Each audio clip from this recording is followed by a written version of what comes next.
Welcome. I'm Imana Amabe. Coming up on News Across Nigeria today. Youth stormed the popular food basket roundabout in Makurdi, the Benue state capital, to protest the alleged killing of 33 persons by suspected headsmen. Umunze youths in Anambra State protest against illegal arrest of indigents by police officers.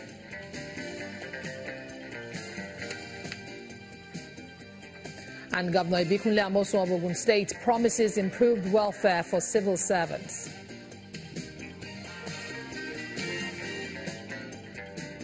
Welcome to the program that brings you news from the length and breadth of Nigeria. We begin today from Benue State, where hundreds of youths have stormed the popular food basket roundabout in Makurdi, the state capital, to protest the alleged killing of 33 persons by suspected headsmen on Tuesday. The protest led to a gridlock in the area, causing traffic obstruction for motorists traveling through the axis to the north and southern regions of the country. The aggrieved youths are calling on President Muhammadu Buhari to intervene in what they described as terrorist killings in their state. This burnt vehicle is one of the relics of the tragedy that greeted residents of Benue State in the wake of the New Year 2018. But the tragedy is more than this. Lives are involved. At least 33 are said to have gone with the massacre. Governor Samuel Otom visits for a personal assessment of the situation, but with an appeal for calm. Mr. President has been briefed about this development. All the security chiefs have been briefed, and our Security Council directed that security men should come and protect lives and property in this community. These are the challenges that come with initiating a process that will ensure peace for all. For us, we believe that this is the best way. If anyone has a better option other than what we have done, bring it on the table. For the youths of the state, this is unacceptable, and so armed with placards, they storm the streets in protest.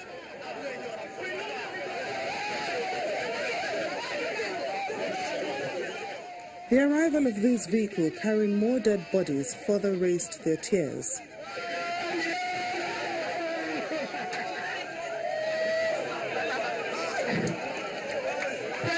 In the morning time around 5:30, so we discovered that those headmen, they come and surrounded this place.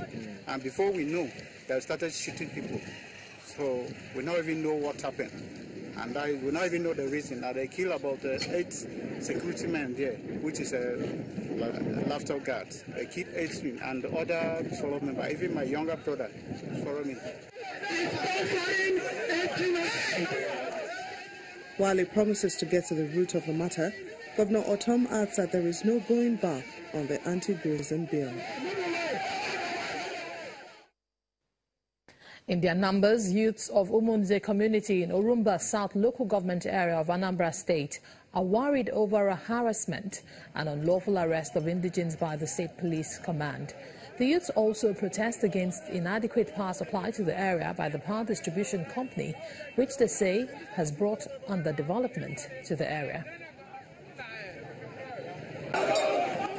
Here in Umunze, we have Federal College of Education here. We are being totally marginalized. We have a lot of ghost workers there. They are being collected money, and where our youths are not employed, even giving us admission here, the social responsibility here is totally neglected and backwarded. A group of people who try to use their personal interests to downgrade the interests of the masses. We say no to that. At times, we receive a recognition from federal government or state government due to power also in our town. Somebody will try to claim that he's the only one that can take charge of everything that's going to happen in this town, whether development or no development.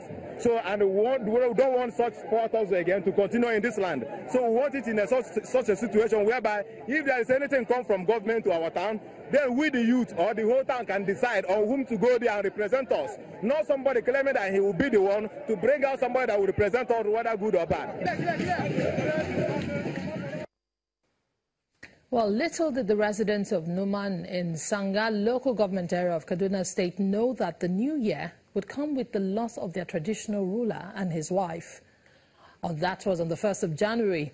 The attack by gunmen was similar to that which occurred last week in Jama local government area, leaving at least 11 people dead. As if that was not grievous enough, other murders occurred in Rivers State to shock the state governor, Nyesom Wike, who placed a 200 million naira bounty on the heads of the killers of at least 17 people in Omoko area, in an effort to help the security agencies apprehend the killers. This chain of events continued with the attack on a community in Benue State, leaving at least 20 people dead. Well, to talk more on this issue, joining us on the program is security expert Tamwa Ashuru, security consultant. Many thanks for joining us on the program. Well, thank you for having me. Just a few days into the new year, more than 30 people have been recorded dead across the country. Several security breaches in at least 5 states of the Federation. It's grievous enough, the one on the first day of the year. What do you make of this as a security expert? And, you know, what all these killings really show us is that the problem still persists. You know, it's funny because it's almost as if the criminals were wanting to just make a statement to let everybody know, look, we also crossed over into the new year. It's very problematic, and it shows us that the problems that we were experiencing both back in 2015, 2016, and even 2017 have carried over into this year. It shows us that it's a strategic problem. You know, I know that there's been new funds that have been released, but I think aside from money, we really must look at the more strategic way of tackling the situation. There have also been recurrent cases of headsmen clashes. We've had the case in Adamawa State and more recently the one in Benue State. As a security expert, what strategies would you be suggesting to the government to curb this trend? Okay, well, one of the major things that actually needs to happen, especially with regards to attacks, is that we must understand the trends and the patterns. You know, sometimes things like these herdsmen attacks or even armed robberies, even Boko Haram attacks, they have patterns. So we must study how it is that they carry out these attacks. Are there specific times of the day that they occur, and things like that. Once you carry out what they call it, conducting a pattern of life, so you understand the trends, you understand their tactics, you're better able to handle it. And I'll give you an example. I think one of the attacks that occurred or took place in Benue State actually happened in broad daylight. So in such an instance, you know, we have to look at, number one, what strategies are in place for us to interdict such incidents when they happen. When an attack is ongoing in broad daylight, what are the people supposed to do? Who are the people supposed to call? Who are the people who are supposed to respond to such an incident? So these are some of the things that as a people, as a national security strategy or coordination, you know, more thought needs to be put into that. Take the killings in Rivers State, for example, the killings in Omoko village. Governor Nyesom Wike has placed a 200 million naira bounty for information on the killers. How helpful will this be security-wise, putting a ransom on the head of the killers? Yeah, well, one of the things we have found is that money is quite a motivator, especially here in Nigeria. So we've seen cases of even there have been instances where money is offered, whistleblowing. Yes, that was the one I was trying to remember.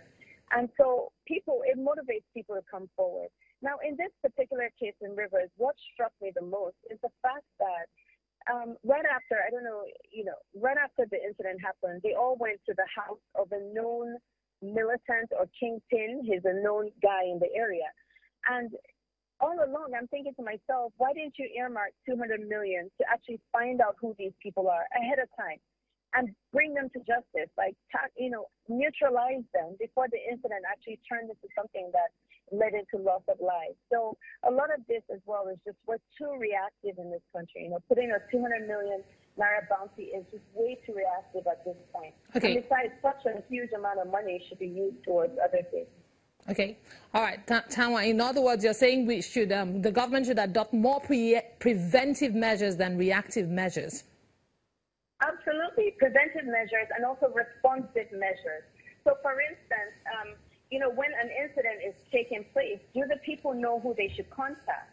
You know, here in Lagos, for instance, people can simply call the emergency phone number. It's a 3-digit number. It's easy to remember.